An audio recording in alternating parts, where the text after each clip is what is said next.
14 বোতল মদ নিয়ে আটকের খবর গণমাধ্যমে ছড়িয়ে পড়তেই তুমুল বিতর্ক। আর সেই বিতর্কের কেন্দ্রে দেশের জনপ্রিয় অভিনেত্রী মেহজাবিন চৌধুরী।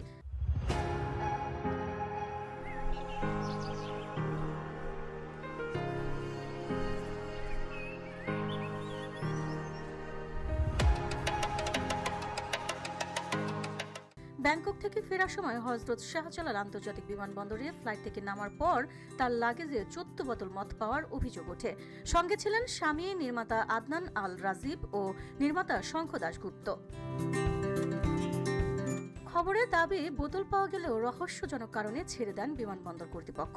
প্রশ্ন উঠছে, কেন গোপনীয়তা, কাদের প্রভাব? তবে রোববার সামাজিক যোগাযোগ মাধ্যমে সরব হয়ে সব অভিযোগ সরাসরি অস্বীকার করেছেন মেহজাবিন। তার ভাষায়, দীর্ঘদিন ধরে আমাকে উদ্দেশ্য প্রণোদিতভাবে টার্গেট করা হচ্ছে, মিথ্যা মামলা দিয়ে হয়রানি করা হয়েছিল, আদালত আমাকে অব্যাহতি দিয়েছে, এখন আবার নতুন নাটক। তিনি অভিযোগ তুলেছেন, নতুন করে কাজে মনোযোগী হতে তার মানহানি করার চেষ্টা চলছে। আরও এক ধাপ এগিয়ে তিনি বলেন, কৃত্রিম বুদ্ধিমত্তা ব্যবহার করে ভুয়া ছবি ভিডিও ছড়িয়ে শিল্পীদের হেয় করার প্রবণতা ভয়াবহ আকার নিচ্ছে।